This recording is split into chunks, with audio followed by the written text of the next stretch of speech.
Hey guys, David here. Welcome to Digital Outlook, where you're gonna find the best community in all of crypto. In today's video, the real deal about appeal. So guys, without further ado, why don't we get to it?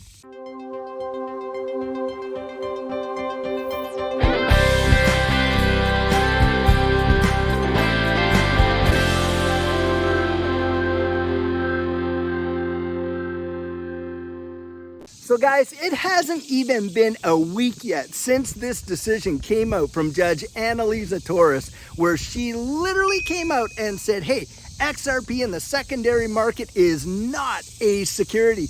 And yet you have got people out there throwing as much mud against this wall as possible. And of course, the big biggie is the threat of appeal, trying to scare the dickens out of folks with the threat of appeal. Well, guys, even Gary Gensler came out today and he broke his silence. And I have a little clip here and I want to play it. Then, guys, I want to dissect it a little bit because I think you're going to find some interesting little tidbits right in there. So just check out this video. Of course, you won't be surprised. There's a lot of interest in cryptocurrency today. Really? Yes. And is this from ChatGPT? No, everything is from humans now.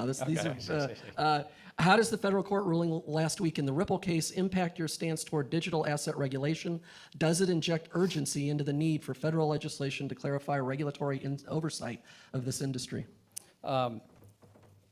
Look, our mission remains exactly what I spoke about earlier, about investor protection, promoting capital formation, and the markets in the middle. This is a recent decision, just a handful of days ago. We were pleased from that decision, recognizing the importance of protecting investors on the institutional investors in that, and that the court movement with regard to fair notice. And while disappointed on what they said about retail investors, we're still looking at it and assessing that opinion. So guys, having actually watched that video now, let me just dissect that a little bit. Isn't it interesting that when Gary talks about, hey, the part where Judge Annalisa Torres said the institutional sales would constitute investment contracts, well then it's a decision. Later on, when he's discussing, hey, the whole retail market and how disappointed he is in that they're reviewing the opinion. Well, guys, unfortunately there, Gary, it is not an opinion. This is a judge that made a ruling, and in summary, judgment. It is a judgment. It is now the law of the land. And hey, Gary has come out there. He's poo-pooing it himself. Thing is this. The SEC themselves asked Judge Annalisa Torres to make a judgment based on the law in the Howey test. Guys, that is so vitally important because when you're dealing with an appeal, you just don't get to appeal it just because you don't like the decision that came through. The judge has to have had made an error in law, or somehow her judgment is skewed. But guys, when you look at how Judge Annalisa Torres wrote her rationale and broke down this whole component about the various types of sales of XRP, how did she do it? Guys, she adjudicated this case based on the Howey test and that legal court decision that the SEC themselves asked her to make. Now, why is that so fundamentally important? Because, guys, she just didn't go out there and wing it on her own accord. She didn't just John Wayne it and actually, make a decision just based on her opinion. No, guys, she made her decision based on the adjudication of the law and the way in which Howey has been applied through various legal cases. Because, hey, we're in a common law system, and precedent matters, how other cases were decided. And that's how she decided on this case. And guys, that is going to help her in this case when it comes to the appeal and surviving the appeal. Now, what are some of the principal arguments that you're getting right now based on this whole appeal narrative? Well, you got Mark Fagel out there. And this is a former SEC guy, and he's saying, hey, before this decision came out, he was saying, oh, there's not a chance on earth that XRP is not going to be deemed a security. Well, he was proved wrong, wasn't he? Well, now he's doubling down and says, hey, Judge Annalisa Torres came out and said, hey, the reason why the secondary market sales can't be securities is because it was in a blind sale. They didn't know who the buyer and the seller works. And then he comes out and he says this, well, Is that any different from the stock market? Not everyone knows what the buyers and the sellers are in the stock market, so that's not a very good argument. Well, guys, hold on a second there. What is a stock? Because when you're talking about a stock, you're talking about a whole different animal. When you go out there and you purchase a stock, you're buying shares in a legal entity, and you are darn tootin' that you're hoping for their results, what they do to affect the price of what you got. And on top of that, you get voting rights, don't you? Hey, you may even share in dividends. You get prospectuses sent to your home and all that. Now, do you get any of those rights and privileges by owning XRP? You don't, do you? Is Ripple in any way obligated to you to, give you voting rights when it comes to who's on the board and who isn't? Do they have any obligation to pay you dividends? Hey, do you own shares in Ripple because you hold XRP? Well, the answer to all those questions is no, you don't. And that spells it out right there. Guys, it's like this.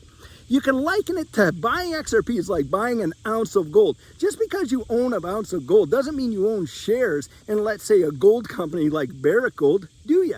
No, you don't. And Barrick Gold wouldn't be obligated to do anything for you. But if you bought shares of Barrick Gold on the open exchange in the stock market, you had your broker go out and do it, or however you did it, well then of course, hey, you're now a shareholder and you have rights and privileges. Well, you don't get that when you buy XRP, and there is no expectation of profit based on the efforts of others. That is a fact, and Judge Annalisa Torres absolutely nailed it when she did this. And a lot of folks are out there trying to just FUD the market like crazy when it comes to this appeal narrative. The real deal on the appeal is this: Judge Annalisa Torres absolutely nailed it when she adjudicated this case. And I'm telling you, although it's not appeal proof, the likelihood of her decision surviving appeal is absolutely astronomical, and they know it, and that's why they hate this decision as much as what they do. So guys, I am taking a bit of a pit stop so that I can share with you a different view of this absolutely gorgeous park out here in my neighborhood, that I can come and film these videos with you. It is truly something else. The lake back in there is absolutely delightful. The shade in the trees, it is truly amazing. I'll tell you what, it does my mind wonders to get out here and absolutely do these walks and talks with you. I'm glad I get to come out here and share it with you. Get out there and enjoy nature. I'm telling you, it is one of the best blessings that we get. Hey, most times it costs you absolutely nothing. And I sure hope you enjoyed this little pit stop. Guys, something that you need to remember is most of these Bitcoin maxis that are out there thought that they themselves had the only surefire legal clarity in this entire digital asset space, only to find out, guys, that that was just an opinion. That's what an opinion was. That's when Bill Hinman came out there and he was giving Ethereum a free pass and all this, and how they said, oh, Bitcoin and Ethereum, well, we don't deem those to be securities. Guys, has any court made a decision saying that? Not one. But the court has decided that XRP is not a security. It is the only digital asset in this entire digital asset space that holds that distinction. And I'm telling you, it drives these Bitcoin maxis absolutely wild. And so, of course, they have to revert to their old tactics. And I mean their old tactics, guys. Back before this case had even started, and I was investing way before this case was even filed. Well, the narrative back then was, oh, XRP, it's a banker's coin. It doesn't adhere to all the fundamental principles of what crypto truly is, and da-da-da-da-da. And, you know, if you're holding it, well, then you're almost a traitor to the digital asset space, and on and on and on it went. And then they literally, even in the early days, paid people to go out there and literally just FUD it like crazy on Reddit and other social media platforms. And that was what was going on. And guys, that's all they're doing now. They're just throwing as much mud out there to bring about as much confusion as they possibly can in this space, because they know they don't even have a leg to stand on. The fact is this, guys.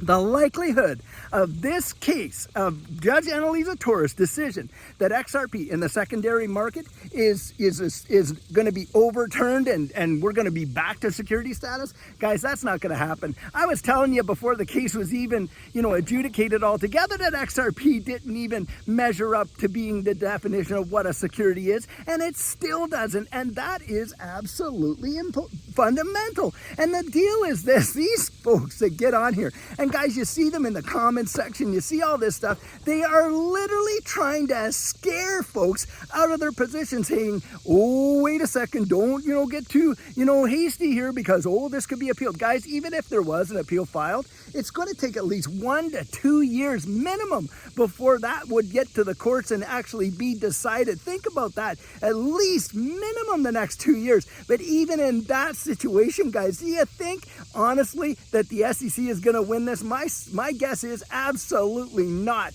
And why is that, guys? Because it does not fit the legal definition of what a security is, and it never, ever has. And that is absolutely huge. And think about this too. It wasn't just that XRP as a digital asset in the secondary sales was deemed not to be a security. Hey, those sales that Brad Garlinghouse and Chris Larson made, they were also deemed not to be secure sales of securities as well. That was a big deal because remember, guys, they were suing Chris Larson. They were suing, Brad Garlinghouse for doing what, guys? For what they thought were selling unregistered securities on the open market. And it was into the hundreds of millions of dollars that they were suing them personally. Now, here we got this situation where the institutional sales, including the ODL, hey, maybe those have been deemed securities, and you got a lot of people spreading a lot of fear about that. Well, guys, it doesn't take much to see what the banks and all that would have to do to acquire XRP to utilize it for ODL, would they? Guys, they could literally buy it outside the jurisdiction of the SEC in other jurisdictions around the world that have already determined it not to be a security. And that's the deal. And furthermore, these big time institutions, what do you think they invest in most times? You guessed it, it's securities. Do you realize it's only a matter of filing a few bits of paperwork to get that all done if they really wanted to do it? That's all it is. Guys, securities are bought and sold literally in the trillions of dollars each and every single day. That's what all the stock market is securities. So, hey, if there has to be a system set up whereby ODL partners in the United States had to buy XRP, I'm telling you guys, it's not as difficult as what a lot of these folks are trying to make it sound for them to do that. It is absolutely possible, and sure enough, as sure as you're standing and sitting right there, they are going to come up with a way in which to do it. And guys, that's the whole deal. You can literally hear the disingenuousness of all of these folks literally causing you to believe something